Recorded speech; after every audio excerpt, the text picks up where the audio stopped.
جب بھی پانی اپنی حد سے گزرتا ہے نا تباہی لاتا ہے.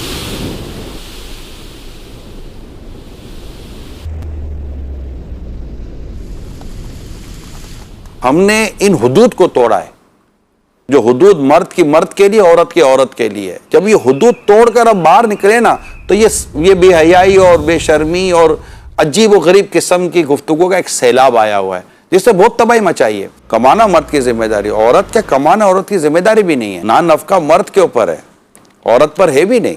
یہ ایک تقسیم ہے. اس تقسیم کو توڑ کر ہم معاشرے میں ہم نے بہت خرابیاں پیدا کی. جو عورتیں اس تقسیم کے خلاف چلتی ہیں، ایسا کیوں؟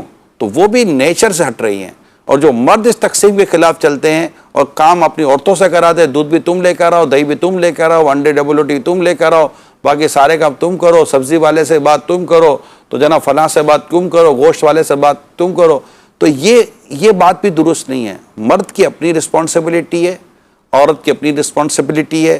اگر یہ دونوں پراپرلی اپنی رسپانسبلٹیز کو نبھانے میں کامیاب ہو جائیں کہ عورت گھر کی تمام تر جو اس کی اخلاقی، شرعی، عرفی جو ذمہ داریاں ہیں اس کو، اور مرد اپنی شرعی، اخلاقی اور عرفی جو ذمہ داریاں ہیں، عرفاً جو اس کی ذمہ داریاں ہیں، اس کو کما حق کو پراپرلی نبھا لے، گھر کے مسائل آپ دیکھیں کہ تقریباً ختم ہو جائیں گے. ضرورت صرف یہی ہے کہ ہم اپنی حدود کو پہچانیں، ہم اپنی ذمہ داریوں کو پہچانیں. عورت کا ایک اپنا کام ہے، مرد کا کام کما کر راشن گھر میں لانا ہے، عورت کا کام اس راشن کو کھانے کی صورت میں دے کر حاضر کرنا ہے. جسٹ ایک ایگزامپل دی ہے، ٹھیک ہے؟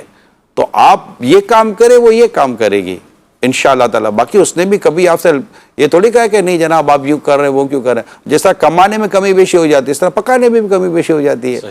جس طرح آپ چیزیں لانے بھول جاتے ہیں، اس طرح وہ بھی کچھ کرنے میں بھول جاتی ہے. آپ بھی انسان ہیں، اس کے دماغ میں بھی دو بھیجے تو ہے نہیں، اس کی کھوپڑی میں بھی ایک ہی بھیجا ہے.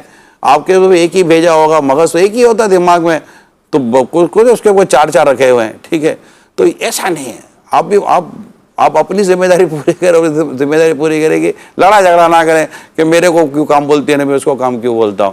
آپ اپنا کام کرے، وہ اپنا کام کرے. اب اخلاق کے طور پر یہ ہے کہ اس سے اپنے کام کی طرف نہ لائیں کہ آپ باہر نکلو، بلکہ آپ گھر کے کاموں میں اس کا ساتھ کریں. یہ میری اسلامی بھائیوں سے درخواست ہے. وقتی طور پر ناراضگی ہو جاتی ہے میاں بیوی میں، اور وہ یا تو اس کو کہتا ہے تو ماں کے گھر چلی جائے، یا وہ روٹ کر چلی بھی جاتی ہے. تو بعض اوقات ایسا ہوتا ہے کہ 2-3-4 دنوں میں، چند دنوں میں دونوں کی عقلیں ٹھکانے پر آ جاتی ہے کہ یار ابھی. بعض اوقات اس کی یہ طلب ہوتی ہے کہ میرے کو یہ فون کر دے، یا اس کی یہ طلب ہوتی ہے میرے کو یہ فون کر دے، تو ہم آپس میں دوستی سلوک کر لیں گے. اب اس میں بیٹے کے ماں باپ بھی بعض اوقات اڑی کر جاتے ہیں کہ نہیں، تو حالانکہ یہ بیٹے کے ماں باپ بھی جانتے ہیں کہ زیادتی ہماری طرف سے ہوئی ہے، تو وہ بھی سپورٹ نہیں کرتے کہ نہ بیٹا اپنی غلطی تھی، بیٹی کا دل دکھائے گا تو تھوڑا آگے بڑھ کر اس کو لے کر آ جا. یا اگر بیٹی کی غلطی ہے یا نہیں ہے تو بیٹی کے ماں باپ بھی ایسا نہیں کرتے. اچھا، دونوں کی جب لڑائی ہوئی تو اس کا ایک نتیجہ حضور یہ نکلا کہ دونوں کے ماں باپ بھی بات کرنا بند کر دیتے ہیں. ارے بھائی، وہ دونوں میاں بیوی لڑے ہیں، آپ اتنے بڑے ہو، بوڑھے ہو گئے ہو، بزرگ ہو گئے ہو، آپ کے بچے بڑے ہو گئے ہیں، آپ تو سمجھداری کا کام لو. تو اگر یہ بنانے والی بات کہ کسی صورت گھر بنے، گھر ٹوٹے ہی نہیں، اور یہ دونوں کے والدین اگر اپنا یہ رول ادا کریں نا، اور اپنی انا کو فنا کریں اور بچوں کا گھر بنائے، ورنہ تو ہوگا یہ گھر ٹوٹ جائے گا.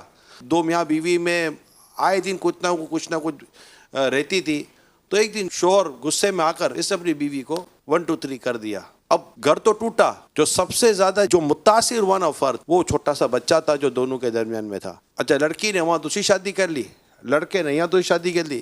اس کتاب میں نے پڑھا تھا کہ لڑکا دور کے کسی رشتہ دار کے بعد پلا بڑا، وہ جانتا ہی نہیں تھا کہ میرے ماں باپ کون اور میرے رشتہ دار کون. تو ایسے حالات پیدا ہونے سے اگر ہم بچائیں اپنی اولاد کو، اور اگر اولاد کے درمیان ایسی کوئی ناچاکی پیدا ہو جائے اور آپس ہو جائے، تو میں کہوں گا کہ بڑوں کو چاہیے گھر کے کہ وہ بڑا پن دکھائیں اور اپنے بچوں کے دل اور دماغ ملانے کے لیے اپنا کردار ادا کریں. یہ میری درخواست ہے.